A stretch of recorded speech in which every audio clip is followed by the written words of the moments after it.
Hello everyone. आज हम देखेंगे न्यूमेरिकल मेथड्स। ओके, तो ईएमएस के क्वेश्चन बैंक में न्यूमेरिकल मेथड्स के जो क्वेश्चंस हैं वो देख रहे हैं। फाइनल एग्जाम से रिलेटेड जो आपको न्यूमेरिकल मेथड्स के क्वेश्चन दिए गए हैं। तो चलिए बढ़ते हैं आगे क्वेश्चंस की तरफ। सो फर्स्ट क्वेश्चन है हमारा, find a real root of the equations X cube plus 4x-9 equal to 0 in the interval 1 to using the bisection method. अब हमने बाइसेक्शन मेथड यूज करते हुए बाइसेक्शन, उसके बाद हमारा है रेगुलर फॉल्सी और न्यूटन-रैप्सन।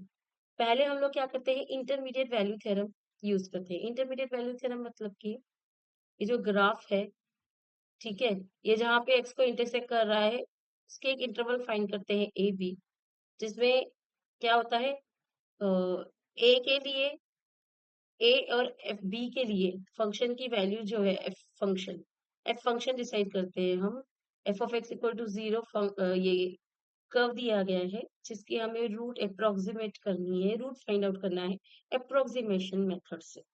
ठीक है, अप्रोक्सीमेशन कब यूज होता है, जब गिवन जो हमारा function F of x equal to 0, ये हम इजीली इसको इसके रूट्स फाइंड कर नहीं सकते, जैसे क्वाड्रेटिक मेथड हो या दूसरे मेथड है जिससे हम एग्जैक्टली एक्स की वैल्यूज फाइंड कर सके, जो की रूट्स हो इक्वेशन, जैसे X cube plus 4x minus 9 equal to 0 दिए गए, तो इसके वैल्यूज जो है इंटीजर नहीं है।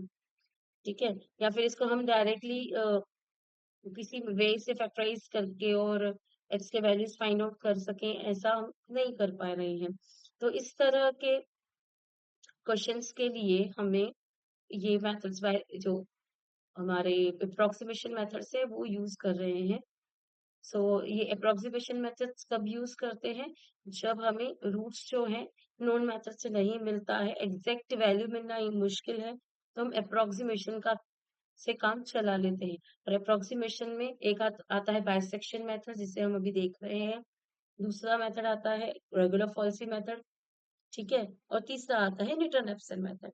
तो बाइसेक्शन मेथड में हम लोग क्या करते हैं, हम लोग ये इंटरवल फाइंड करते हैं ए बी और इसका मिड वैल्यू फाइंड आउट करते हैं। ठीक है, बाइसेक्ट करते हैं उसे। फिर हम लोग इन दोनों में से, समझो ये x1 है, तो ए x1 और x1 बी, इन दोनों में से किस में रूट बिलोंग करता है, वो हम फाइंड आउट करते हैं। ठीक है, by intermediate value theorem. Intermediate value theorem क्या बताता है कि रूट जो है वो कौन से इंटरवल में है। हम लोग टर्मिनल्स जो है इंटरवल की वो चेक करते हैं, इस पे फंक्शन की वैल्यू एक पे पॉजिटिव एक पे नेगेटिव आई, जैसे कि A B, F of A positive और एफ ऑफ बी नेगेटिव मिला। ठीक है, एफ ऑफ ए पॉजिटिव और एफ ऑफ बी की वैल्यू नेगेटिव मिली, तो डेफिनेटली ए बी के बीच में आपका रूट है। या एफ ऑफ ए नेगेटिव और एफ ऑफ बी पॉजिटिव है, तो भी हम कहेंगे ए बी के बीच में रूट डेफिनेटली बिलोंग कर रहा है। तो हम लोग ऐसे ए बी फाइंड करते हैं, हमारा पहला इंटरवल मिल जाता है। फिर हम इसको इसका मिड वैल्यू फाइंड आउट करते हैं ए बी का। सपोज वो x1 है, ठीक है, फिर हमारे पास दो इंटरवल हैं, a x one and x1 b. फिर हम चेक करते हैं कि इस इंटरवल में हमारा रूट बिलोंग करता है बाय इंटरमीडिएट वैल्यू थ्योरम।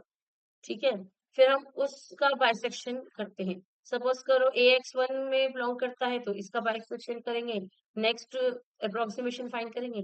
अगर एक्स वन बी में बिलोंग करता है तो हम नेक्स्ट अप्रोक्सीमेशन फाइंड करेंगे, इसका मिड वैल्यू फाइंड करने के थ्रू। ठीक है, फिर हम फिर से चेक करते हैं, ठीक है, फिर से चेक करते हैं कि कौन से सब इंटरवल में हमारा रूट बिलोंग करता है। तो जितने अप्रोक्सीमेशन दिए रहते हैं उतना हम अ, जैसे यहाँ पे ए बी, ठीक है, ए बी का x1 मिला, फिर x1 बी में है रूट, तो ये x2 फाइंड किया। फिर x1 x2 और x2 बी में से x1 x2 and x2 B, ये दो इंटरवल में कहाँ है, सपोज x2 बी में है, फिर x3 फाइंड किया। तो इस तरह से हम अप्रोक्सीमेशन फाइंड करते जाते हैं बाइसेक्शन मेथड के वे से। ओके, बाइसेक्ट करते हैं गिवन इंटरवल को जिसमें रूट बिलोंग करता है, इसको बाइसेक्शन मेथड कहा गया है। सो अभी हम स्टार्ट करते हैं बाइसेक्शन मेथड से इसे सॉल्व करना। आपको टेबल दिख ही रही है, ये टेबल इससे ही रिलेटेड है, इस एग्जांपल से। ठीक है, सो आते हैं सॉल्यूशन की तरफ। ओके, सो सबसे पहले जो गिवन हमारी इक्वेशन है, उसे हम F of x equal to 0 में सेट करेंगे अगर गिवन नहीं है तो। यहाँ पे already f of x equal to 0 type किया, नहीं फंक्शन एक तरफ है और इक्वल टू 0 है दूसरी तरफ, तो इक्वल टू 0 छोड़ के बाकी जो एक्सप्रेशन है that is considered as f of x. So हमारा एफ ऑफ एक्स क्या है यहाँ पे, x cube plus 4x minus 9। Okay, तो बाइसेक्शन मेथड के लिए अब हम क्या करेंगे, इंटरमीडिएट वैल्यू थ्योरम के अनुसार इंटरवल फाइंड आउट करेंगे जिसमें रूट बिलोंग करता है। तो अब हम चेक करेंगे 1 के लिए निगेटिव है फंक्शन की वैल्यू, फिर 2 के लिए हम चेक कर रहे हैं पॉजिटिव आई, तो हमें इंटरवल मिल गया जिसकी आप देख रहे हैं एफ ऑफ 1 की वैल्यू निगेटिव मिली, ठीक है, एंड एफ ऑफ 2 की वैल्यू पॉजिटिव मिली। तो इंटरमीडिएट वैल्यू के हिसाब से 1 2 के बीच में रूट बिलोंग करता है सी। अभी एक्स नॉट 1 है हमारा और x1 जो है 2 है, ठीक है। हमने ए बी की जगह यहाँ एक्स नॉट x1 और x2 यानी कि ये बाइसेक्शन, ठीक है, x2 यानी कि एक्स नॉट और x1 का मिड वैल्यू। ओके, सो अब हम यहाँ पे मिड वैल्यू फाइंड कर रहे हैं। सो मिड वैल्यू यानी कि अप्रोक्सीमेशन, एफ ऑफ 1 नेगेटिव है, एफ ऑफ 2 पॉजिटिव है, means root of f of x equal to 0 lies between 1 and 2। So x nought 1 लेंगे, x1 2 लेंगे। ओके, एक्स नॉट 1 x1 2 लिया हमने। अब हम यहाँ पे अप्रोक्सीमेट करेंगे, तो x2 फाइंड करेंगे, x not plus x1 upon 2 से बाइसेक्शन मेथड के हिसाब से, ठीक है। सो अब हमने 1 एंड 2 इसका अगर एवरेज किया, 2/2 मतलब एवरेज 1/5 मिलेगा।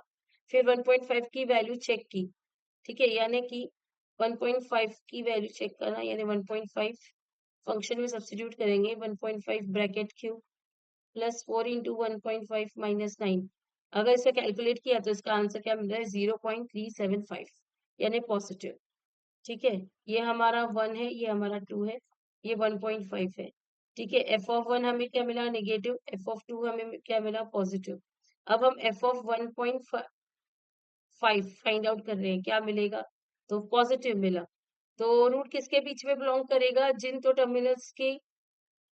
टर्मिनल्स में फंक्शन की वैल्यू अपोजिट है उनके बीच में हमें फंक्शन की रूट मिलेगी। तो हम देख रहे हैं F of 1 negative, F of 1.5 positive, F of 2 positive, तो ये इंटरवल तो नहीं हो सकता। तो इंटरवल कौन सा है, 1 एंड 1.5। तो एक्स नॉट की वैल्यू एज इट इज और x1 की वैल्यू, क्योंकि x1 की वैल्यू क्या आएगी अभी न्यू 1.5, क्योंकि हमारा अभी जो नया इंटरवल है वो कौन सा है, 1 एंड 1.5। तो x1 की वैल्यू हमें 1.5 मिली। अब इन दोनों का बाइसेक्शन मेथड से एवरेज लेंगे 1.25। तो जैसे कि यहाँ पे 2 इटरेशंस कहा गया था, 2 इटरेशन सेकेंड इटरेशन तक हमने ये फाइंड आउट किया। So that's it. तो अप्रोक्सीमेट वैल्यू क्या है, 1.525 है। अगर हमें आगे दिया जाता तो हम लोग क्या करते, एफ ऑफ x2 यहाँ पे फिर से फाइंड करते, यानी एफ ऑफ 1.25 चेक करते क्या है, 1.25 bracket cube plus 4 into 1.25 minus 9, इसको चेक करते।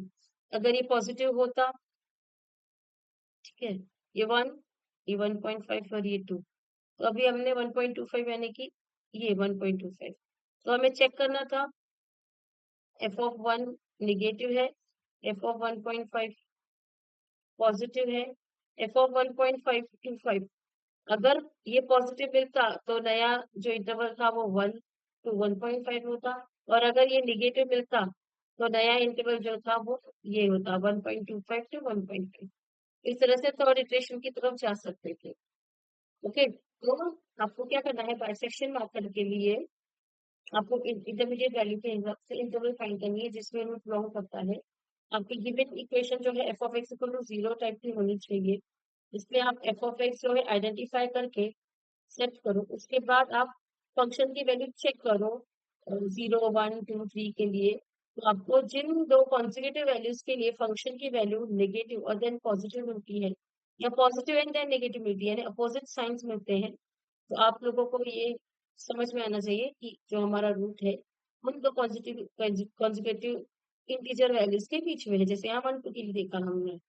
ओके, उसके बाद आपको बाइसेक्ट करना है इंटरवल को, 1 एंड 2 का एवरेज लेना है, मतलब विच इज 1.5 मिला हमें जैसे यहाँ पे दिख रहा है।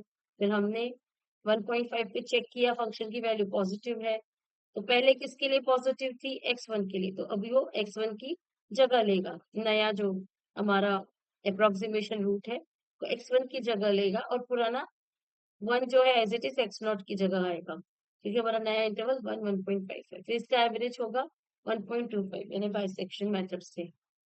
ओके, सो इस तरह से हमें बाइसेक्शन मेथड यूज करके सॉल्व करने हैं गिवन एग्जांपल, यानी अप्रोक्सीमेट रूट्स फाइंड आउट कर सकते हैं अलजेब्रिक इक्वेशन के using bisection method like this. Next हमारा है using bisection method find the approximate root of the equation x into e raised to x equal to 1 3 iteration के साथ। अब यहाँ पे हमारा जो इक्वेशन है वो x into e raised to x equal to 1 है, इक्वल टू 0 नहीं है। तो हम लोग क्या कर सकते हैं, इसे सेट कर सकते हैं x into e raised to x minus 1 equal to 0। अब इक्वल टू 0 छोड़ के बाकी जो एक्सप्रेशन है इसे हम f of x कंसिडर करेंगे। ठीक है, उसके बाद ही हम इसका रूट फाइंड आउट कर सकते हैं। तो सबसे पहले गिवन इक्वेशंस जो दी गई है उसे हमने सेट किया। ठीक है, x into e raise to x minus 1 equal to 0 भी लिख सकते हैं, और ये रहा हमारा required function f of. Bisection method में जैसे कि मैंने कहा कि हम लोग इंटरवल फाइंड करते हैं जिसमें रूट बिलोंग करता है बाय इंटरमीडिएट वैल्यू थ्योरम, यानी ये ग्राफ जो है वो कहीं ना कहीं इंटरसेक्ट कर रहा होगा, तो जहां इंटरसेक्ट कर रहा है उसके आगे पीछे जो इंटीजर वैल्यू है उसको फाइंड आउट करते हैं ए बी। तो ए बी फाइंड करने के लिए तरीका क्या है कि आप फंक्शन में 0 1 2 3 सब्स्टिट्यूट करके देखो। दो कॉन्जिक्यूटिव वैल्यूज फाइंड आउट करने हैं जिसके लिए फंक्शन की वैल्यू एक के लिए पॉजिटिव और एक के लिए नेगेटिव दिखा रही हो। तो अभी एफ ऑफ 0 अगर हमने फाइंड किया तो एफ ऑफ 0 क्या आएगा? 0 into e raise to 0 minus 1, यानी -1 नेगेटिव। फिर एफ ऑफ 1 क्या मिलेगा? 1 इंटू ई रेस टू 1 -1। सो इसकी वैल्यू मिली एफ ऑफ 1 की हमें पॉजिटिव। ठीक है, तो हमारा एक्स नॉट जो रहेगा वो 0 रहेगा। ए बी की जगह यहाँ एक्स नॉट और x1 यूज किया गया है, कंफ्यूज होने की जरूरत नहीं है। और फिर जो अप्रोक्सीमेट रूट है उसको हम x2 की तरह यहाँ पे देख रहे हैं। x2 कैसे मिलेगा? By taking average of x not and x1। Okay, तो एक्स नॉट एंड x1 मतलब ए और बी आपको अगर मिल गया है तो आपका जो फर्स्ट इंटरवल है जिसमें रूट बिलोंग करता है वो आइडेंटिफाई हो गया। सो जैसे कि F of 0 negative, F of 1 positive मिला। सो हमारा रूट जो है गिवन फंक्शन का वो लाई करेगा 0 और 1 के बीच में। सो एक्स नॉट हमने 0 लिया और x1 1 लिया। Okay, so x not is 0, x1 is 1। So f of x not negative था, एफ ऑफ x1 जो है वो पॉजिटिव था, दैट्स वाई अब हमने x2 का जो फॉर्मूला है x not plus x1 upon 2 ये कंसिडर करके x2 फाइंड आउट करना है। सो 0 1 इसका एवरेज आएगा 0.5। सी दिस 0 और 1 इसका मिड वैल्यू क्या होगा? 0.5। एफ ऑफ 0 के लिए फंक्शन की वैल्यू नेगेटिव, एफ ऑफ 1 के लिए फंक्शन की वैल्यू पॉजिटिव है। अब एफ ऑफ 0.5 के लिए फंक्शन की वैल्यू हम फाइंड आउट करेंगे। सो एफ ऑफ 0.5 के लिए हम फाइंड आउट करेंगे, मतलब क्या होगा? एफ ऑफ 0.5 यानी 0.5 इंटू ई रेस टू 0.5 -1। अगर इसे कैलकुलेट करें तो हमें क्या मिलेगा आंसर? ये 0 -0.175 का कैलसी। ओके, यानी नेगेटिव मिला। ये नेगेटिव मिला तो x2, अब किसके प्लेस पे x2 की वैल्यू जाएगी? x नॉट या x1 के, तो इन दोनों में से नेगेटिव जिसके लिए था, x नॉट के लिए नेगेटिव था, तो अब जो 0.5 है वो x नॉट की जगह जाएगा और 1 एज इट इज कंसिडर होगा। ठीक है, यानी कि ये नेगेटिव मिला, तो अब हमारा नया इंटरवल जिसमें रूट बिलोंग कर रहा है, ये देखो एफ ऑफ 0 नेगेटिव है, एफ ऑफ 0.5 नेगेटिव है। ठीक है, तो ये इंटरवल तो डेफिनेटली नहीं रहेगा। एफ ऑफ 0.5 0 है and F of 1 sorry negative है, और एफ ऑफ 1 पॉजिटिव है। तो हमारा न्यू इंटरवल क्या है? 0.5 to 1, यानी एक्स नॉट 0.5 और x1 1 रहेगा यहाँ पे। अब इन दोनों का एवरेज लेंगे यानी कि 0.5 plus 1 upon 2 gives you 1.5 upon 2 यानी 0.75। तो हमें x2 मिला 0.75। अब हम एफ ऑफ x2 की फिर से वैल्यू चेक करेंगे। 3 अप्रोक्सीमेशन हमें फाइंड आउट करना है। अभी हम सेकेंड अप्रोक्सीमेट की तरफ है। सेकेंड अप्रोक्सीमेशन के लिए x नॉट 0.5 था, x1 1 था, और x2 यानी अप्रोक्सीमेशन सेकेंड हमें मिला 0.75। 0.75 के लिए फंक्शन की वैल्यू चेक करेंगे। एफ ऑफ 0.75 यानी 0.75 इंटू फंक्शन में जहां एक्स है वहां 0.75 रखेंगे और ये कैलकुलेट करेंगे। जब ये कैलकुलेट कर रहे हैं तो हमें आंसर क्या मिल रहा है? 0.587। ओके, ये रहा 0.75 और ये क्या मिला? एफ ऑफ 0.75 हमें पॉजिटिव मिला। तो अपना नया इंटरवल कौन सा रहेगा? ये वाला 0.5 है, 0.75, क्योंकि 0.5 पे नेगेटिव है और 0.5 पे 0.75 पे पॉजिटिव है। ठीक है, तो इसके लिए पॉजिटिव है, तो इसके पहले पॉजिटिव किसके लिए था? 1 के लिए। तो 0.5 अभी 0.75 जो है अभी 1 की प्लेस लेगा, यानी x1 की जगह अब 0.75 आएगा और 0.5 एज इट इज उसकी जगह रहेगा। सो अब इन दोनों का एवरेज लेंगे, यानी कि x2 की वैल्यू फाइंड आउट करेंगे। 0.5 प्लस 0.75 अपॉन 2, तो हमें मिलेगा 1.25 अपॉन 2 यानी 0.625। See that. सो ये मिला हमें x2 की वैल्यू। तो इस तरह से इंटरमीडिएट वैल्यू थ्योरम यूज करते हुए एंड इंटरमीडिएट वैल्यू यूज करते हुए इंटरवल आइडेंटिफाई करना है और इंटरवल आइडेंटिफाई करने के बाद उसको बाइसेक्ट करना है, यानी x2 फाइंड करके जा रहे हैं। ठीक है, तो ये रहा थर्ड x2 हमारा। तो ये हमारा थर्ड अप्रोक्सीमेशन है, यानी ये हमारा रिक्वायर्ड आंसर है according to the given example. जो गिवन क्वेश्चन है उस हिसाब से। ओके, सो नेक्स्ट एग्जांपल की तरफ बढ़ते हैं।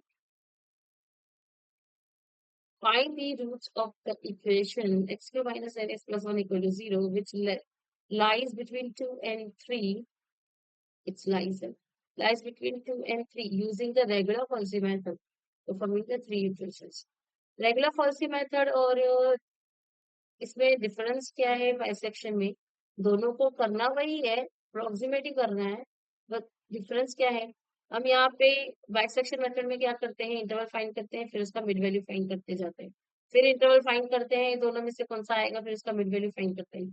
इस तरह से हम एग्जैक्ट रूट के करीब करीब जाने की कोशिश करते हैं। तो इसमें क्या होता है, कई बार नेक्स्ट स्टेप में हम शायद दूर भी जा सकते हैं। देखो यहाँ पे जैसे ये ए बी है, ठीक है, ये एक्स नॉट जो है फर्स्ट अप्रोक्सीमेशन मिला और ये एक्स वन सेकेंड अप्रोक्सीमेशन।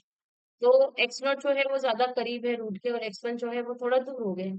तो ये क्या हो जाता है, हमारा इस पे ज्यादा इटरेशन की जरूरत पड़ जाती है मोर एक्यूरेसी के लिए। बट जो रेगुलर फॉल्सी मेथड है इसमें हम लोग क्या करते हैं? इंटरवल फाइंड करते हैं, ठीक है, और उससे रिलेटेड यहाँ पे हम जो फंक्शन की वैल्यूज है, ठीक है, हमारा जो यहाँ पे कैलकुलेशन है वो कैसा जा रहा है, तो हम लोग यहाँ ग्राफ पे जो पॉइंट्स हैं उनको उनके जो ज्वाइंट है वो फाइंड आउट करते हैं। वो यहाँ पे जहाँ इंटरसेक्ट कर रहा है वो हमारा अप्रोक्सीमेशन रूट होता है। फिर हम उस पे चेक करते हैं फंक्शन की वैल्यू क्या है। ठीक है, फंक्शन की वैल्यू उस पे क्या है, नेगेटिव पॉजिटिव, तो हमें नया जो रूट मिलता है फिर हम उस इन दोनों पे से पास होने वाली लाइन फाइंड आउट करते हैं जिसमें से हमें ये रूट मिलता है। तो देखो ये पहला और दूसरा जो है वो कितना, यानी जो हमारा फर्स्ट वन है जो सेकंड वन है साफ साफ दिख रहा है, सेकंड वन जो है वो ज्यादा नजदीक है एक्चुअल रूट के। तो जो रेगुलर फॉल्सी मेथड है ना, ये रेगुलर फॉल्सी मेथड से हम लोग जा रहे हैं। रेगुलर फॉल्सी मेथड से एक्चुअली क्या होता है,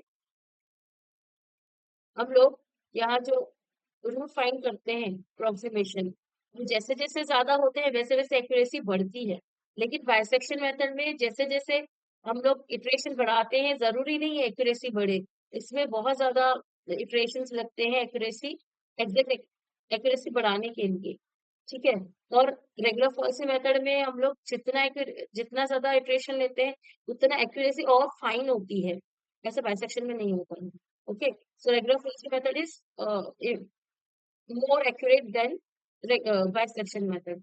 ठीक है, so यहाँ पे हम ऐसे ये पॉइंट्स फाइंड आउट करेंगे और इनको ज्वाइन करके भी लाइन फाइंड आउट करेंगे, जहाँ एक्स पे इंटरसेक्ट करिए वो पॉइंट मिल जाता है। ठीक है, इसी तरह से हमें ये फिर से इंटरवल फाइंड करना है, इस इंटरवल में तो नहीं है, फिर इस इंटरवल में रहेगा।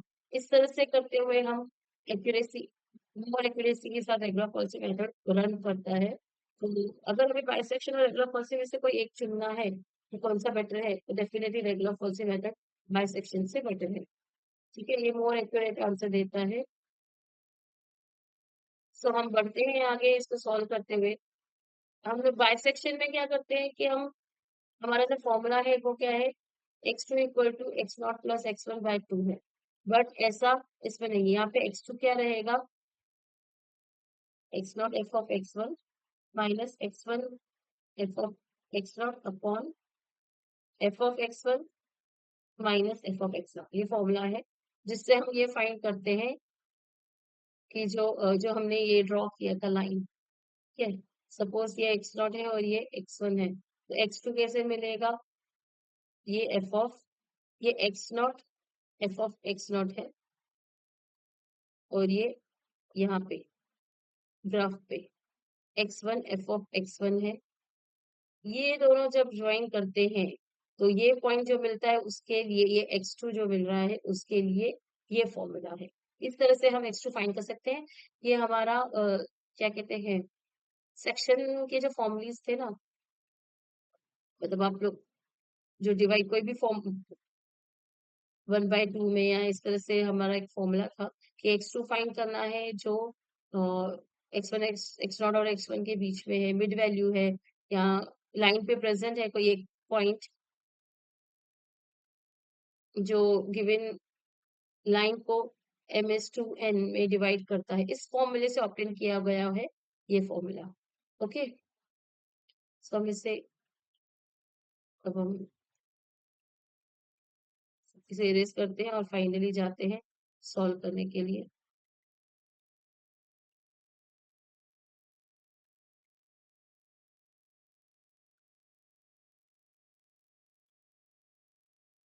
बाइसेक्शन और रेगुलर फैल्सी मेथड में से बेस्ट कौन सा है, तो रेगुलर फैल्सी मेथड। ओके, तो सॉल्यूशन की तरफ बढ़ते हैं। गिवन इक्वेशन इज, हमारा equation again f of x equal to 0 type की होनी चाहिए। तो यहाँ पे हमें इक्वल टू 0 गिवन है, इक्वल टू 0 के अलावा जो एक्सप्रेशन है वो एफ ऑफ एक्स है। सो हमारे पास एफ ऑफ एक्स मिल गया। इसके बाद हम 0 1 2 इस तरह से फंक्शन की वैल्यू फाइंड करेंगे 0 1 2 3 के लिए। यहाँ पे मैंने एफ ऑफ 2 की फाइंड की है, फिर एफ ऑफ 3 की फाइंड की है। एफ ऑफ 2 के लिए फंक्शन की वैल्यू नेगेटिव है, एफ ऑफ 3 के लिए फंक्शन की वैल्यू पॉजिटिव है। सो डेफिनेटली जो रूट है वो 2 और 3 के बीच में है। इवन यहाँ पे आपको बताया गया है कि 2 और 3 के बीच में भी है। ठीक है, ये बात याद रखना कि जो गिवन फंक्शन है उसमें जो x का हाईएस्ट पावर है उतने रूट रहते हैं उस फंक्शन के लिए, उस एक्सप्रेशन के लिए। तो ये जो एक्स क्यूब दिया गया है इसका मतलब यहाँ पे 3 रूट है, तो एक के लिए कोई एक इंटरवल तो हमें मिल ही जाएगी इजीली। तो उसमें से 2 और 3 एक इंटरवल है ही। अब 0 1 के लिए एग्जामिन करो, शायद उसमें से कोई मिले, 1 to 2 के लिए मिले। तो यहाँ तीन तीन रियल रूट है, उसमें से एक जो है 2 और 3 के बीच में है, तो हम डायरेक्टली 2 और 3 ले सकते हैं जैसे एग्जाम्पल में दिया गया है। 2 के लिए नेगेटिव है फंक्शन की वैल्यू, और 3 के लिए पॉजिटिव है 1। तो अब हमारा एक्स नॉट जो है वो 2 है, और x1 जो है वो 3 है। ओके, अब f of 2 negative, f of 3 positive, that means root of the equation f of x equal to 0 lies between 2 and 3। तो आगे हम x नॉट 2 और x1 3 ले रहे हैं जैसे मैंने लिखा। सो f of x नॉट यानी f of 2 is -9, f of x1 is f of 3 यानी 1। अब x2 के लिए फॉर्मूला है x not F of x1 minus x1 into F of x not upon F of x1 minus f of x not. तो अब देखो F of x not और F of x1 दोनों हमने सब्स्टिट्यूट किए हैं। तो यहाँ पे x2 फाइंड करते हुए हम ये वैल्यूज रखेंगे। x नॉट है 2, एफ ऑफ x1 क्या है 1, x1 क्या है 3, और एफ ऑफ x नॉट क्या है -9 अपॉन एफ ऑफ x1 अभी डिनोमिनेटर में 1 minus f of x not -9। इसको अगर कैंसिल करें तो आंसर मिलता है 2.9। अब हम 2.9 की फंक्शन की वैल्यू चेक करेंगे, पॉजिटिव की नेगेटिव है। ठीक है, तो हमने देखा कि ये नेगेटिव है। फंक्शन में सब्स्टिट्यूट करने मतलब कि एफ ऑफ एक्स जो हमें दिया गया है x³ -9 +1। इसमें अब हम x2 की वैल्यू सब्स्टिट्यूट करके देख लिए। 2.9 के लिए फंक्शन की वैल्यू क्या मिलती है? सो जहाँ भी x है उसे 2.9 से रिप्लेस किया। अब ये कैलकुलेट किया तो आंसर क्या मिलता है? -8.71 यानी नेगेटिव। नेगेटिव मिले तो अभी x और x1 में से किसकी जगह लेगा x2? तो x2 f of x2 की साइन क्या है? नेगेटिव। f of x0 और f of x1 में से जिसकी नेगेटिव है, किसकी नेगेटिव है? x0 की नेगेटिव है। देखो ये भी नेगेटिव है। तो अभी मतलब x2 किसकी जगह लेगा? x0 की जगह लेगा। ठीक है। सो पहले नेगेटिव कौन था? f of x0 की नेगेटिव कौन था? f of x0 था। तो अभी x2 किसकी वैल्यू लेगा? जिसका फंक्शन की वैल्यू नेगेटिव थी, मतलब x0। तो x0 की जगह पे अभी हम 2.9 जो हमारा फर्स्ट अप्रोक्सीमेशन है वो रखेंगे। x1 एज इट इज रहेगा। अब हमारा नया जो रूट है वो 2.9 एंड 3 रहेगा। ठीक है। 2.9 के लिए फंक्शन की वैल्यू नेगेटिव है और 3 के लिए फंक्शन की वैल्यू पॉजिटिव है। ओके। तो ये रहा 2.9 के लिए -0.711 और ये x1 के लिए फंक्शन की वैल्यू क्या है? 1 है। x1 यानी कि 3 के लिए। अब फिर से x0 x1 f of x0 f of x1 ये सारे वैल्यूज आपके पास है ही। फिर अभी नेक्स्ट अप्रोक्सीमेशन में x2 फाइंड करेंगे। ये सारे वैल्यूज रखेंगे उनकी जगह पे। ठीक है। ये सेकेंड अप्रोक्सीमेशन के लिए हम लोग वैल्यूज रखेंगे। यहाँ पे अभी x0 है 2.9 और x1 है 3। सो -3 into F of 2.9 upon F of 3 minus f of 2.9। ये सारे वैल्यूज आपको गिवन है। 2.9 इंटू एफ ऑफ 3 जो है वो 1 है। -3 इंटू एफ ऑफ 2.9 -0.711 है। अपॉन एफ ऑफ 3 है 1 माइनस माइनस 0.711। ये कैलकुलेट करेंगे तो हमें वैल्यू मिलती है नई x2 की 2.941। अब फिर से हम फंक्शन की वैल्यू x2 के लिए चेक करेंगे। इस इस फंक्शन में x के प्लेस पे 2.941 रख के देखेंगे। 2.941 ब्रैकेट क्यू -9 इंटू 2.941 +1। इसको कैलकुलेट करेंगे तो फंक्शन की वैल्यू हमें मिल रही है -0.030 नेगेटिव। तो फंक्शन की वैल्यू नेगेटिव पहले किसके लिए थी? सेकेंड अप्रोक्सीमेशन में 2.9 के लिए। तो अब जो हमारा नया x2 है यानी सेकेंड अप्रोक्सीमेशन मिला है, तो इंटरवल में से किसकी वैल्यू को रिप्लेस करेगा? तो हम ये देखेंगे एफ ऑफ x2 क्या मिला? नेगेटिव। इसके पहले फंक्शन इस स्टेप में फंक्शन किसके लिए नेगेटिव था? 2.9 के लिए नेगेटिव था। सो 2.941 2.9 की वैल्यू लेगा, मतलब उसकी जगह लेगा। ठीक है। और ये 3 एज इट इज रहेगा। सो अभी हमारा x0 है 2.941 और x1 है 3। दोनों के फंक्शन की वैल्यूज भी गिवन है। अगेन फिर से इस फॉर्मूले में हम सब्स्टिट्यूट करेंगे थर्ड अप्रोक्सीमेशन के लिए। कैलकुलेट करेंगे तो 2.942 मिल रहा है। तो थर्ड अप्रोक्सीमेशन तक फाइंड करना था, तो इसलिए हम ये रहे थर्ड अप्रोक्सीमेशन, ये फर्स्ट सेकेंड थर्ड। और किस तरह से रिप्लेस करना है? जो न्यू हमारा अप्रोक्सीमेशन है वो पुरानी x0 और x1 की किसकी प्लेस लेगा? तो फंक्शन के वैल्यूज चेक करने हैं। ठीक है। x2 की वैल्यू जैसे कि यहाँ नेगेटिव मिली फर्स्ट अप्रोक्सीमेशन में, तो इस स्टेप में नेगेटिव किसके लिए थी? x0 के लिए। तो अब 2.9 क्या होगा? x0 की जगह लेगा। ठीक है। और 3 एज इट इज रहेगा। इस तरह से आपको न्यू इंटरवल फाइंड आउट करने हैं। ओके। सो हमारा जो अप्रोक्सीमेशन थर्ड अप्रोक्सीमेशन के बाद वैल्यू आया वो है 2.942। इसके आगे भी अप्रोक्सीमेशन कर सकते हैं, लेकिन अगर आपको 3 इटरेशंस हैं तो 3 इटरेशंस ही करनी है। ओके। इस एग्जाम्पल की तरफ बढ़ते हैं। Using Newton Raphson method find approximate root of cube root 100, perform 3 iterations। Cube root of 100। अब हमें यहाँ पे कोई एक्सप्रेशन दी नहीं गई है, तो हम लोग क्या करते हैं? इसको x से असाइन करते हैं। ठीक है। उसके बाद हम दोनों तरफ x क्यूब रूट लेंगे तो हमें मिलेगा x cube equal to 100। So x cube minus 100 इसको हम शिफ्ट करेंगे तो हमें मिल रहा है x cube minus 100 equal to 0। अब ये हो गया इक्वेशन।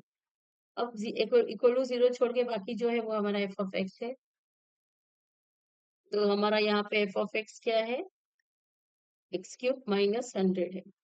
ठीक है, अभी हम एफ ऑफ 4 और एफ ऑफ 5, क्योंकि 100 क्या क्यूब रूट यानी 100 के आसपास कौन कौन से क्यूब प्रेजेंट है, तो 64 एंड 125।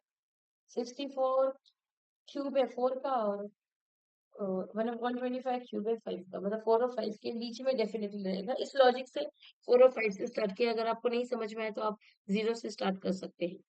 तो ऐसे दो कॉन्जिक्यूटिव वैल्यू जिसके लिए फंक्शन की वैल्यू एक के लिए पॉजिटिव एक के लिए नेगेटिव दिखाए, इसके लिए हम लोग एफ ऑफ 4 पहले लिए हैं, जिसके लिए नेगेटिव है फंक्शन की वैल्यू। एफ ऑफ 5 के लिए हम लोग देख रहे हैं फंक्शन की वैल्यू पॉजिटिव है। ठीक है, तो जैसे कि फंक्शन की वैल्यू 4 के लिए नेगेटिव और 5 के लिए पॉजिटिव है, तो इस equation f of x equal to 0 का जो रूट है और 4 और 5 के बीच में है, तो let x nought equal to 4 plus 5/2। अब इसमें अप्रोक्सीमेशन मेथड में एक्चुअली क्या है, इसमें जो फॉर्मूले में एक्स नॉट हमें चाहिए होता है, तो हम एक्स नॉट जो है 4 भी ले सकते हैं, 5 भी ले सकते हैं, इसका एवरेज ले सकते हैं। 4 और 5 लेने के बीच में प्रॉब्लम क्या हो जाता है, हो सकता है 4 लिया और बहुत दूर है तो ज्यादा इटरेशन लगता है। सपोज हमने 4 और 5 में से 4 लिया, लेकिन रूट कहीं यहाँ पे है, तो बहुत इटरेशन लगते हैं यहाँ तक पहुंचने के लिए। और वैसे ही अगर हमने 5 लिया पर रूट अगर यहाँ कहीं है, तो वैसे ही बहुत इटरेशन लगते हैं एक्यूरेट आंसर की तरफ बढ़ने के लिए। तो इसलिए हम लोग क्या करेंगे, अगर मिड वैल्यू ले लिया तो we are on the same way. ठीक है, मतलब हम लोग ना ज्यादा दूर है ना ज्यादा पास है, मिड पे है। तो इसीलिए हमें क्या करना चाहिए, ये मेथड बेस्ट है। हम बाइसेक्शन मेथड यूज करेंगे अप्रोक्सीमेशन के लिए। 4 प्लस 5/2 यानी 4.5 एज ए इनिशियल अप्रोक्सीमेशन लेंगे यहाँ पे। अब एफ ऑफ एक्स हमारा क्या है, एक्स क्यूब माइनस 100। तो यहाँ पे जो nth n+1 अप्रोक्सीमेशन है, उसके लिए हमें फॉर्मूला है x n minus f of x n upon f dash of x n, या f dash of x n upon, हाँ, f of x n upon f dash of x n, ये formula है। ठीक है, यानी function की value x N पे और फंक्शन के डेरिवेटिव एफ डैश मतलब डेरिवेटिव ऑफ द फंक्शन, उसकी वैल्यू एक्स एन पे फाइंड करनी है। ये जनरल फॉर्मूला हम लोग सेट करेंगे और उसके बाद इजी हो जाता है इटरेशन फाइंड आउट करना। So f of x x cube minus 100 है, तो एफ ऑफ एक्स एन क्या हो जाएगा, एक्स के प्लेस पे एक्स एन रखेंगे। अब डेरिवेटिव फाइंड करेंगे, एफ डैश ऑफ एक्स क्या हो जाएगा, एक्स क्यूब का डेरिवेटिव 3x² और 100 का 0। So f dash of x हमें क्या मिलेगा, 3x²। तो f dash of x n यानी कि एक्स जहां भी है उसे एक्स एन से रिप्लेस किया, तो आएगा 3xn²। ओके, अब हम xn+1 जो n+1 अप्रोक्सीमेशन का फॉर्मूला है, उसमें हम एफ ऑफ एक्सएन और एफ डैश ऑफ एक्सएन की वैल्यू सब्स्टिट्यूट करते हैं। अब इसे सिंप्लीफाई करेंगे, मतलब क्रॉस मल्टीप्लाई करेंगे या डिनोमिनेटर सेम करेंगे, तो 3xn² करना है डिनोमिनेटर। 3xn² से डिनोमिनेटर में मल्टीप्लाई करेंगे एंड सेम इज न्यूमरेटर में मल्टीप्लाई करेंगे। तो हमें सिंप्लीफिकेशन के बाद हमें मिलता है, देखिए सिंप्लीफिकेशन के बाद हमें मिलता है 2xn³ 2xn³ प्लस 100। यहाँ पे देखो 3xn³ माइनस xn³, xn³ के टर्म से कोएफिशिएंट जो है वो कैलकुलेट होगा, तो 3 माइनस 1 2 मिलेगा इसका, प्लस 100/3xn²। ये रहा हमारा n+1 के लिए अप्रोक्सीमेशन। मतलब अगर आपको x1 फाइंड करना है तो n की वैल्यू 0 सब्स्टिट्यूट करो, तो आपको क्या मिलेगा, x1 equal to 2x0³ plus 100/3x0²। और x0 हमने यहाँ पे क्या लिया है, 4.5 लिया है। सो ये वैल्यू हम सब्स्टिट्यूट करेंगे, xn मिलेगा, सी n इक्वल टू 0। ठीक है, तो x1 F of x1 F dash of xn क्या रहेगा। ठीक है, तो यहाँ पे आप इस तरह से भी फाइंड कर सकते हो, यहाँ पूरे फॉर्मूले में अभी यहाँ पे देखो F of xn and F dash of xn दिया गया है, तो इसके वैल्यूज फाइंड करके यहाँ सब्स्टिट्यूट करके भी कैलकुलेट कर सकते हैं। इस वे से भी जा सकते हो आप, और डायरेक्टली यहाँ पे जैसे टेबल दी गई है उसमें क्या लिखा गया है, इसको सिंप्लीफाई नहीं किया गया है, इसको एज इट इज रखा गया है।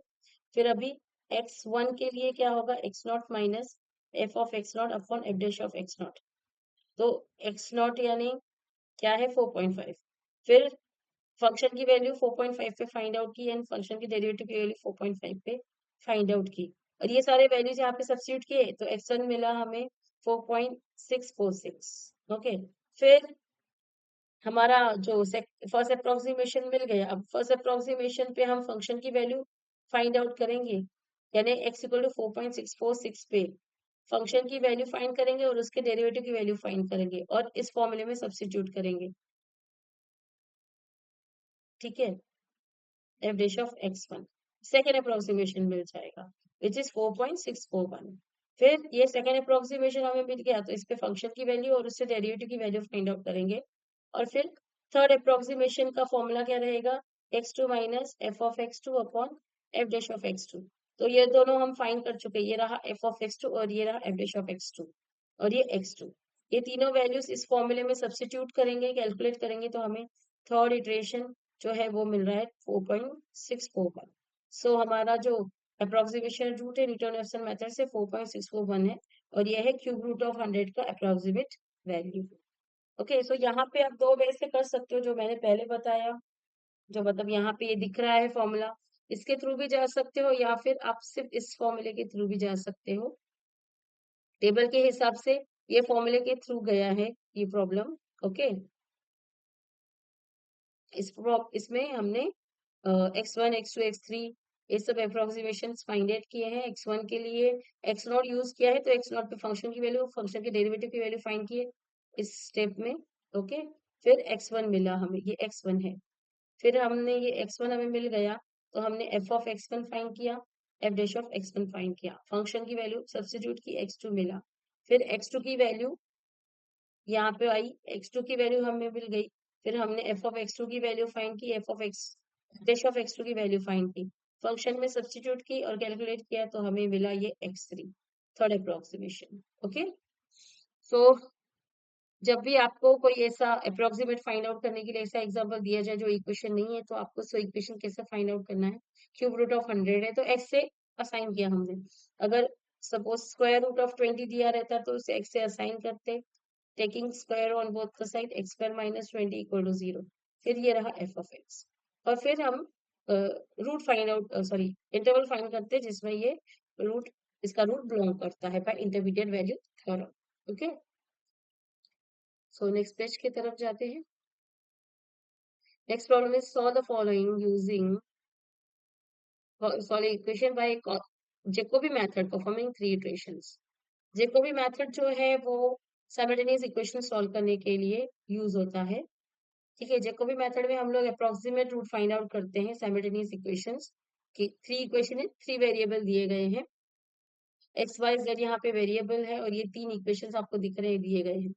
इसमें क्या किया जाता है, इसमें हमें देख सकते हैं आप फर्स्ट इक्वेशन में कंपेयर करें अगर तीनों इक्वेशन का तो एक्स का कोएफिशिएंट फर्स्ट में सबसे ज्यादा है।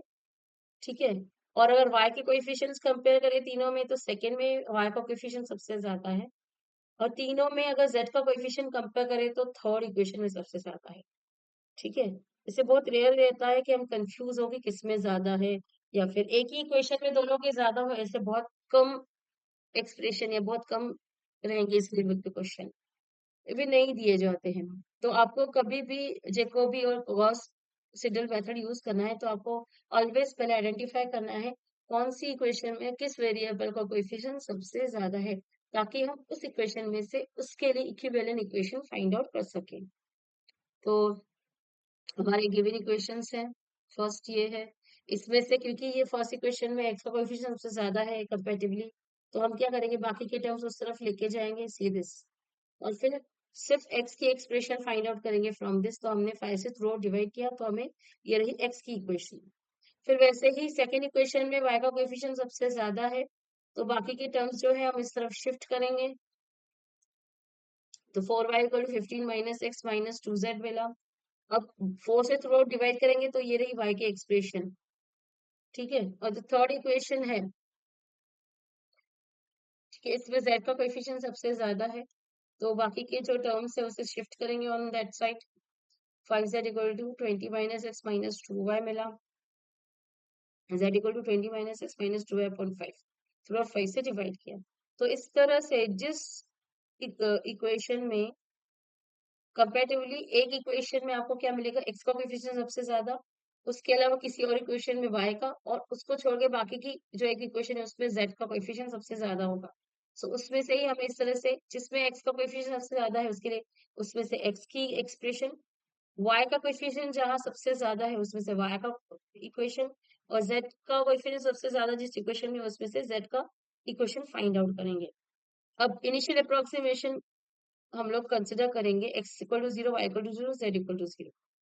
अब इसमें क्या है, इनिशियल अप्रोक्सीमेशन आपने कंसिडर किया, तो अभी एक्स वन कैसे फाइंड आउट करेंगे, तो जो एक्स की ये इक्वेशन है इसमें हम y की वैल्यू y नॉट और z की वैल्यू z नॉट सब्स्टिट्यूट करेंगे, which is y not z not, initial approximation की बात कर रही हूँ। तो हमें मिलेगा 12/5, सो x1 इक्वल टू 12/5 यानी 2.5 मिला। फिर y1 के लिए हम लोग क्या करेंगे, जेकोबी में क्या करते हैं, फर्स्ट इटरेशन के लिए इनिशियल अप्रोक्सीमेशन यूज करते हैं सभी में, ठीक है। सो यहाँ 15/4 मिला, बिकॉज एक्स नॉट जीरो है, जेड नॉट जीरो है, सो 15/4 यानी 3.75 मिलेगा। फिर z की वैल्यू z1 यानी first approximation for z1, 20 minus x not minus 2 y not upon 5, तो ये मिलेगा 20/5 यानी कि 4 मिला। सो इस तरह से फर्स्ट अप्रोक्सीमेशन मिल गए। अब हम सेकेंड अप्रोक्सीमेशन की तरफ बढ़ेंगे। सेकेंड अप्रोक्सीमेशन के लिए फिर क्या करना है, फर्स्ट अप्रोक्सीमेशन की जो वैल्यूज मिले हैं वो हमें यूज करने हैं। सी, जब भी हम फर्स्ट अप्रोक्सीमेशन फाइंड आउट करते हैं तो एक्स के लिए वाई और जेड की वैल्यूज यूज करते हैं, वाई नॉट जेड नॉट, जो कि जेकोबी में 0 0 है, ठीक है। जेकोबी हो या कोई भी हो, x not y not, sorry,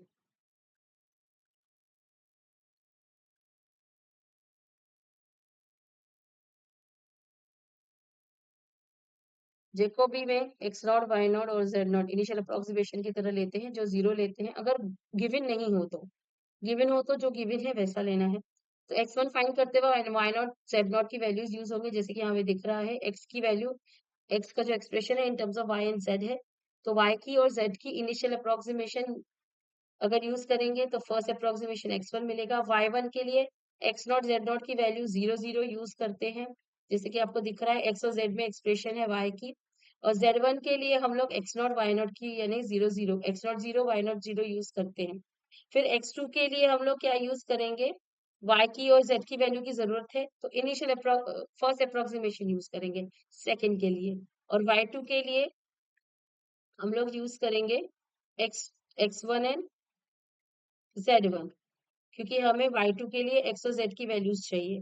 फिर z2 के लिए हमें y y और x की वैल्यूज चाहिए, जो हम लेंगे first approximation. So second approximation find करने के लिए प्रीवियस फर्स्ट अप्रोक्सीमेशन के वैल्यूज यूज किए जाएंगे।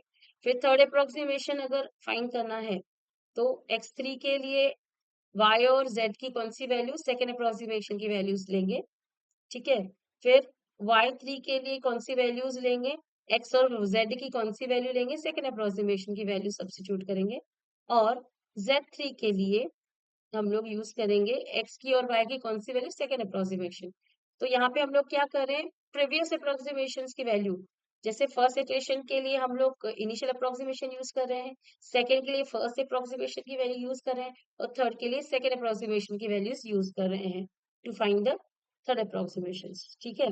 तो इस तरह से ही अभी हमें अगर x2 चाहिए तो हम लोग क्या करेंगे, इनिशियल अप्रोक्स जो y और z है उसकी जगह y1 और z1 की वैल्यूज यूज करेंगे। y1 z1 आपके पास यहाँ गिवन है, ये y1 है और ये z1 है और ये x1 है। सो y1 z1 की वैल्यूज यहाँ सब्स्टिट्यूट की, कैलकुलेट किया, तो ये रहा x2, ये x2 मिला। फिर y2 के लिए हम लोग क्या करेंगे, y2 का जो एक्सप्रेशन है 15 माइनस x की जगह फर्स्ट अप्रोक्सीमेशन, और z की जगह फर्स्ट अप्रोक्सीमेशन में जो z की वैल्यू मिली वो लेंगे। यहाँ पे आपको x1 और z1 दिए गए हैं, इनकी वैल्यू सब्स्टिट्यूट करो, कैलकुलेट करो, तो ये रहा आपको y2 मिलेगा। फिर z2 के लिए हमें क्या करना है, z2 का एक्सप्रेशन है 20 माइनस x, तो z2 के लिए हम x की जगह x1 और y की जगह y1 लेंगे, और x1 और y1 आपको दिख ही रहा है, ये रहा x1 और ये रहा y1, ठीक है। इन दोनों की वैल्यूज यहाँ सब्स्टिट्यूट करेंगे, कैलकुलेट करेंगे, तो ये मिलेगा हमें Z2। सेकेंड अप्रोक्सीमेशन मिल गया। अब हम थर्ड अप्रोक्सीमेशन फाइंड आउट कर सकते हैं। ठीक है, फिर से थर्ड अप्रोक्सीमेशन के लिए हमें क्या करना है? थर्ड अप्रोक्सीमेशन के लिए ये फॉर्मूला वही रहेगा, लेकिन एक्स वाई की वैल्यू जो है, एक्स वाई जेड की वैल्यू जो है अलग अलग है ऑन राइट हैंड साइड। ठीक है, एक्स का एक्सप्रेशन x3 के लिए हम लोग y और z की कौन सी वैल्यूज यूज करेंगे? सेकेंड अप्रोक्सीमेशन की। ठीक है, ये y2 है और ये z2 है, इनकी वैल्यू सब्स्टिट्यूट करो और x3 फाइंड आउट करो, तो ये मिला हमें x3। ओके, उसके बाद हम y3 की वैल्यू फाइंड आउट करने के लिए क्या करेंगे? सेकेंड अप्रोक्सीमेशन x2 और z2 के सेकेंड अप्रोक्सीमेशन की वैल्यूज यूज करेंगे। ये रहा x2, ये रहा z2, वैल्यू सब्स्टिट्यूट करके कैलकुलेट करेंगे, तो ये मिलेगा हमें y3। ओके, उसके बाद Z3 के लिए हमें x2 और y2 की वैल्यूज यूज करनी है। x2 ये रहा आपका x2 और ये रहा y2, इन दोनों की वैल्यू सब्स्टिट्यूट करेंगे यहाँ पे और Z3 कैलकुलेट करेंगे, ये रहा Z3। सो ये रहा थर्ड अप्रोक्सीमेशन। इसके बाद थर्ड अप्रोक्सीमेशन की बाद जो हमें वैल्यू मिलती है उसे हम कहेंगे। सो अप्रोक्सीमेशन हमें मिल चुका है। अप्रोक्सीमेट थर्ड अप्रोक्सीमेशन के बाद जो वैल्यूज मिली है उसको हम एज अ सॉल्यूशन कंसिडर करके फाइनल आंसर लिखेंगे। सो approximation approximate root of the given system is x equal to 1.536, y is 2.715 and z is 3.52। so इस तरह से जेकोबी मेथड हमें यूज करना है। ये याद रखिएगा, जेकोबी में हम लोग क्या करते हैं? फर्स्ट अप्रोक्सीमेशन के लिए हम यूज करते हैं इनिशियल अप्रोक्सीमेशंस, और सेकेंड अप्रोक्सीमेशंस की वैल्यूज फाइंड आउट करने के लिए हम लोग यूज करते हैं फर्स्ट अप्रोक्सीमेशंस की वैल्यूज, और थर्ड अप्रोक्सीमेशंस की वैल्यूज फाइंड आउट करने के लिए हम लोग यूज करते हैं सेकेंड अप्रोक्सीमेशन की वैल्यूज। ओके, तो अब हम आगे जाते हैं। Solve the following equations bye Gauss-Seidel method. Perform 3 iterations. 20x plus y minus 2z equal to 17। ये फर्स्ट इक्वेशन, ये सेकेंड इक्वेशन और ये थर्ड इक्वेशन दी गई है। इसमें भी हमें जेकोबी जैसा ही प्रोसीड करना है। सबसे पहले हमें एक्स वाई जेड की इक्वेशंस फाइंड आउट करनी है। एक्स इक्वल टू वाई और जेड में expression, y equal to x और जेड में expression and z equal to x and y में एक्सप्रेशन फाइंड आउट करनी है। और इन इक्वेशंस में से ही करनी है। कैसे करना है? कंपेयर करो एक्स के कोएफिशिएंट्स। तो आपको दिख रहा है फर्स्ट इक्वेशन में एक्स का कोएफिशिएंट सबसे ज्यादा है, y के कोएफिशिएंट्स कंपेयर करो तीनों में तो सेकंड इक्वेशन में सबसे ज्यादा है, और z का कोएफिशिएंट कंपेयर करो तो थर्ड इक्वेशन में सबसे ज्यादा है इसका कोएफिशिएंट। तो जिस इक्वेशन में x का कोएफिशिएंट सबसे ज्यादा है वहां से हम x की एक्सप्रेशन, जिसमें y का कोएफिशिएंट सबसे ज्यादा है उसमें y की एक्सप्रेशन फाइंड आउट करेंगे, और जिसमें z का कोएफिशिएंट सबसे ज्यादा है उसमें से z की इक्वेशन फाइंड आउट करेंगे, लाइक दिस। यही फर्स्ट इक्वेशन। इसमें से हमने क्या किया है, ये जो टर्म है ये दोनों इस तरफ शिफ्ट किए हैं और फिर 20 से थ्रू आउट डिवाइड करके ये मिला हमें x के लिए एक्सप्रेशन।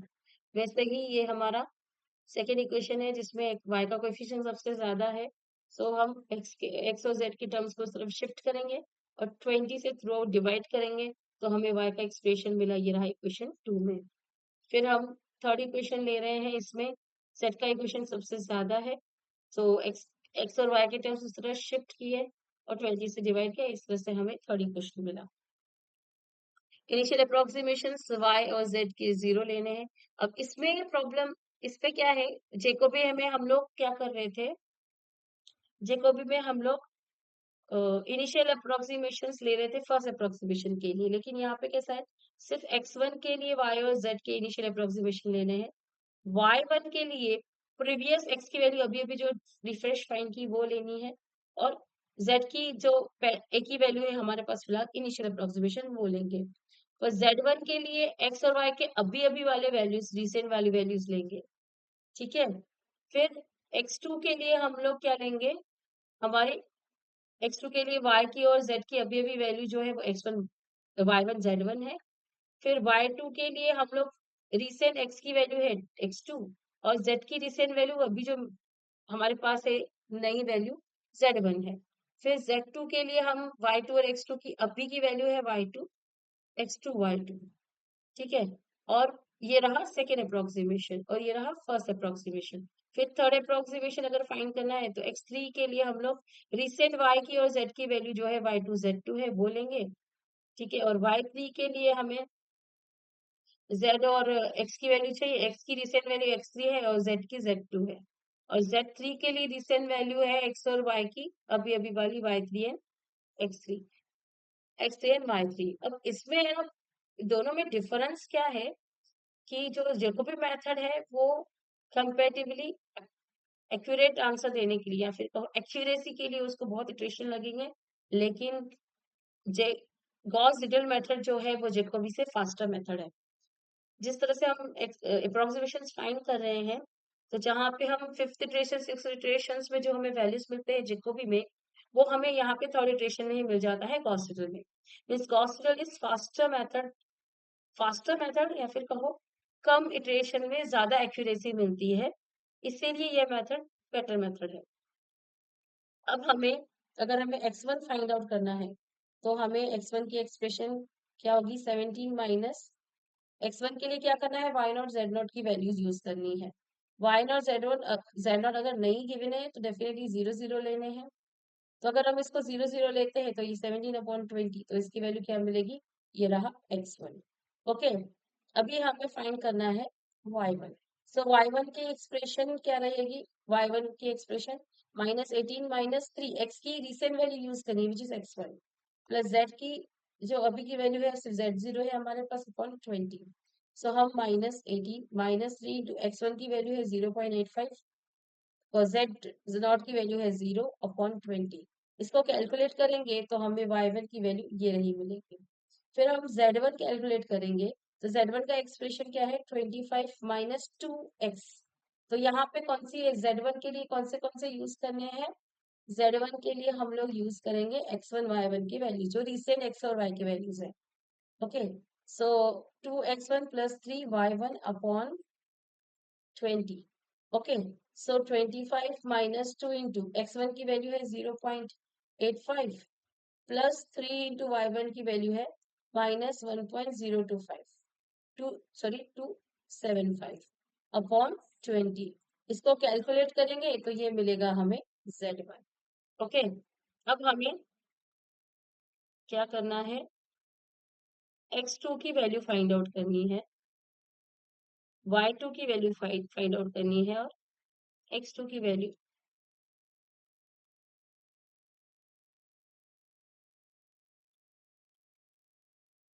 ठीक है।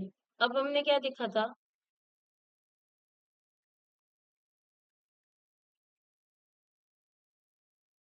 ओके,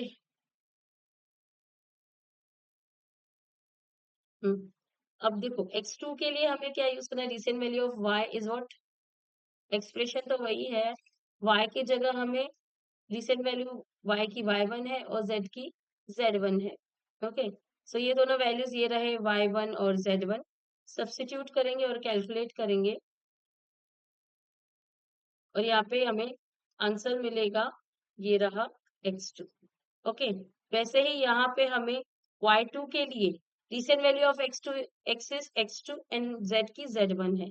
सो इन दोनों की वैल्यूज यहाँ पे है x2 ये रहा और ये रहा z1। ये दोनों वैल्यूज हम यहाँ पे सब्स्टिट्यूट करेंगे 1.002 और यहाँ पे z1 की है -1.0101 1.010, ठीक है। ये सब्स्टिट्यूट किया कैलकुलेट करेंगे तो ये मिलेगा हमें y2। फिर z2 के लिए हम रिसेंट x और y की वैल्यू जो है x2 y2 है, x की वैल्यू है 1.002 और y की वैल्यू है -0.999। ओके, कैलकुलेट करेंगे तो ये हमें मिलेगा z2 हमें मिल गया। अब हम फाइंड करेंगे x3, ठीक है। x3 के लिए रिसेंट x और y की वैल्यूज यूज करेंगे। आपको अगर ऐसे याद ना हो तो अब जैसे मैंने पहले बताया जैसे अब याद रखेंगे कि देखिए, इस तरह से अगर आपने याद रखा ये वे, तो ये आपको ईज़ी पड़ेगा। तो आपको ये सब आप लिख के उसके बाद x3 के लिए देखो, x3 के लिए हमें क्या चाहिए y2 एंड z2, इनकी वैल्यूज़ यहाँ पे दिए गए हैं, सब्स्टिट्यूट करो, आपको x3 ये मिलेगा। ठीक है, फिर हमें y3 की वैल्यू फाइंड करनी है। y3 के लिए हमें क्या चाहिए? x3 एंड z2 चाहिए। x3 की वैल्यू ये रही, ठीक है, और z2 की वैल्यू ये रही। सब्स्टिट्यूट करो और y3 कैलकुलेट करो तो y3 आपको ये मिल रहा है -0.999। ओके, फिर हमें ये y3 की z3 की वैल्यू फाइंड आउट करने के लिए, यह देखो z3 के लिए क्या चाहिए? x3 एंड y3 की वैल्यूज। तो ये रहा x3, ये रहा y3, सब्स्टिट्यूट करो और कैलकुलेट करो तो ये मिलेगा z3। ठीक है, तो दोनों में डिफरेंस क्या है गॉस में और गॉस सीडल मेथड और जेकोबी में? जेकोबी में हम फर्स्ट इटरेशन के लिए इनिशियल अप्रोक्सीमेशन, सेकंड इटरेशन के लिए फर्स्ट अप्रोक्सीमेशन और थर्ड इटरेशन के लिए सेकंड अप्रोक्सीमेशन की वैल्यूज यूज कर रहे हैं। और सिडल में क्या कर रहे हैं हम? तो x1 के लिए इनिशियल अप्रोक्सीमेशन यूज कर रहे हैं, y और z के इनिशियल वैल्यूज जो 0 0 है। फिर y1 के लिए recent value of x which is x1, और रिसेंट वैल्यू ऑफ z में सिर्फ z नॉट अवेलेबल है। फिर z1 के लिए हम लोग recent values of x1 which is x, recent value of x which is x1, और recent value of y which is y1 use कर रहे हैं। ठीक है, सो इस तरह से आप अगर ये जो मैंने लिखा है ये अगर आप याद रखें, इसको राइट डाउन कर लें तो आपके लिए इजी हो जाएगा गॉस सिडल और गॉस जेकोबी को, गॉस सिडल और जेकोबी मेथड को कंपेयर करना और उसके हिसाब से प्रॉब्लम सॉल्व करना। नेक्स्ट एग्जांपल की तरफ बढ़ते हैं। अप्रोक्सीमेट सॉल्यूशन देन, इस तरह से हमें जो अप्रोक्सीमेशन मेथड से सॉल्यूशन मिल रहा है, फाइनली हम लास्ट में लिखते हैं उसके लिए कि what is the approximation solution of this simultaneous equation। Approximation method जो है गॉस से हमें x की और y की और z की ये अप्रोक्सीमेशन वैल्यूज मिल रहे हैं। ठीक है,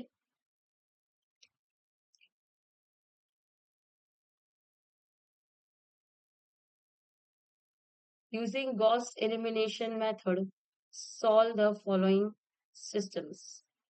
अभी यहाँ पे आपको 3 इक्वेशन इन 3 वेरिएबल दिया गया है, इसको आपको Gauss elimination method, Gauss elimination method मतलब आपको x y z में से एक एक वेरिएबल एलिमिनेट करते हुए एक वेरिएबल की वैल्यू मिलेगी एट लास्ट। यानी हम दो दो पेयर में से x एलिमिनेट करते y और z की दो इक्वेशंस फाइंड करेंगे, फिर y और z की वो दो इक्वेशन को साइमल्टेनियस इक्वेशन से सॉल्व करके x या y या z की वैल्यू फाइंड करके फिर बैक सब्स्टिट्यूशन करके सॉल्व करेंगे। सॉल्यूशन की तरफ बढ़ते हैं। ये रही हमारी equation 1, 2x + 5y - 3z = 22, x - 2y + 4z = 3, ये सेकेंड इक्वेशन, और ये रही third equation 6x - 7y + z = 10। Okay, इसके बाद अब हमने क्या किया है यहाँ पे, इक्वेशन 1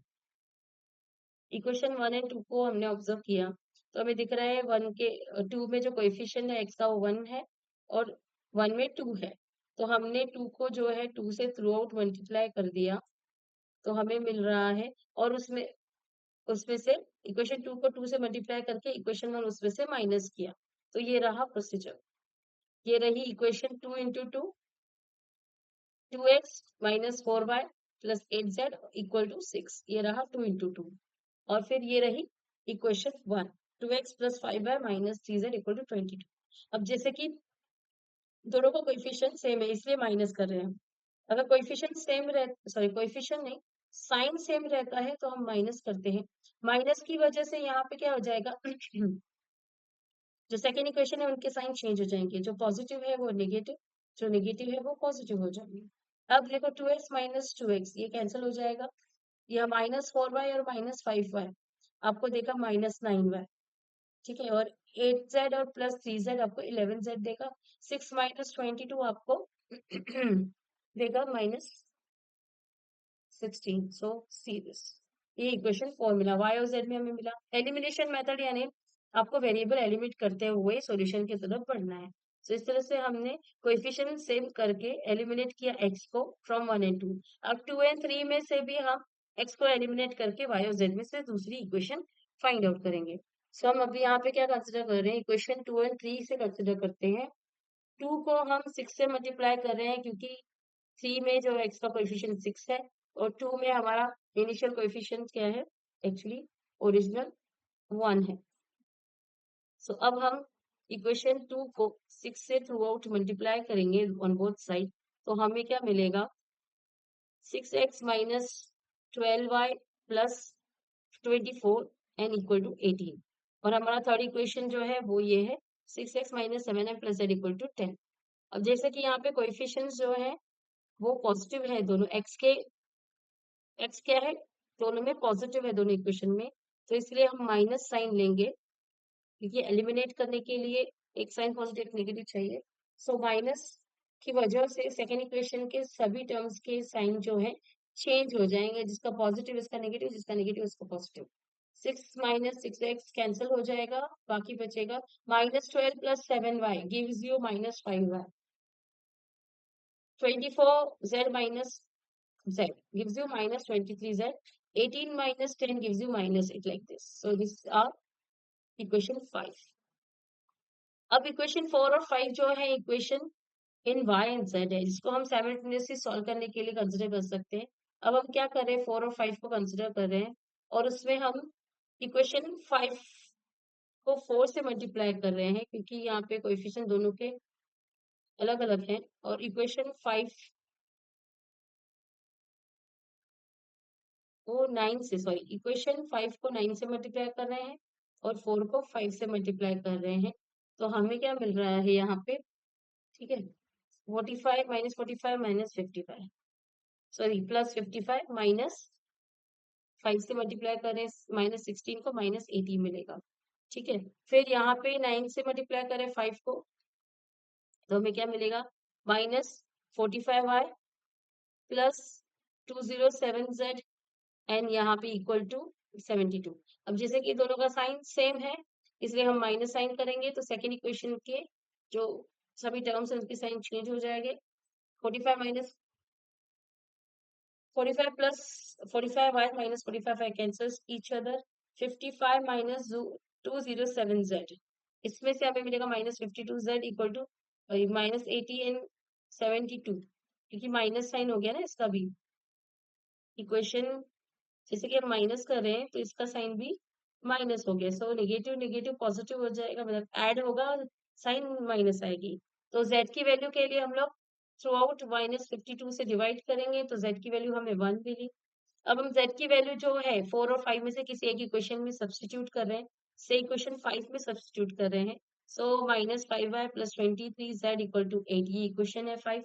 इसमें z की वैल्यू हमने 1 सब्सटीट्यूट की, सी z की वैल्यू 1 सब्सटीट्यूट की, तो इसमें कैलकुलेट कर रहे हैं हम आगे, 8 minus 23 minus 5 equal to 8 minus 23 minus 15 मिला, थ्रू आउट -5 से डिवाइड किया तो हमें मिला y इक्वल टू 3। अब हम y की और z की जो वैल्यू मिली है किसी भी इक्वेशन 1 2 3 में से किसी भी एक में सब्सटीट्यूट करेंगे x की वैल्यू फाइंड आउट करने के लिए, तो 2x plus 5y minus 3z first equation हमने कंसिडर की है, तो यहाँ पे हम y की वैल्यू 3 z की वैल्यू 1 सब्सटीट्यूट कर रहे हैं। आगे कैलकुलेशन की तरफ बढ़ते हुए 15 ये -3 मिला, कैलकुलेशंस प्रोसीड करते हुए अब देखो यहाँ ये वाला शिफ्ट किया उधर, तो 22 माइनस 12 मिला, तो 2x इक्वल टू 10 मिला, सो x की value 5। That means our solution of the system is x equal to 5, y equal to 3 and z equal to 1। So इस तरह से गॉस एलिमिनेशन मेथड यूज होगा to solve the simultaneous equations, 3 equation in 3 variable, इस तरह से होगा। 2 equation in 2 variable आप देख चुके होंगे एक 9th लेवल पे, ठीक है। क्या किया हमने, दो इक्वेशन, कोई भी दो इक्वेशन कंसिडर करो, एक एलिमिनेट करो, एक्स एलिमिनेट किया हमने, फिर 2 और 3 में से भी एक्स एलिमिनेट किया बाय टेकिंग बाय, इस तरह से कोएफिशिएंट सेम करने के बाद एलिमिनेट किया, उसमें से हमें 4 और 5 इक्वेशन मिली, फिर 4 और 5 इक्वेशन को साइमल्टेनियसली सॉल्व किया किसी एक कोएफिशिएंट का, किसी एक वेरिएबल का कोएफिशिएंट सेम करते हुए, और दूसरे वेरिएबल, लास्ट वेरिएबल, बचे हुए वेरिएबल की हमें वैल्यू मिली, उसकी वैल्यू 4 और 5 में सब्स्टिट्यूट की 4 और 5 में से एक में सब्स्टिट्यूट करके y की वैल्यू मिली, y की वैल्यू मिल गई कि y z की वैल्यू हमने 1 2 3 में से किसी एक में सब्स्टिट्यूट करेंगे, x की वैल्यू फाइंड करेंगे। सॉरी, इस तरह से गॉस एलिमिनेशन मेथड वर्क करता है। Thank you so much guys, hope you understand this.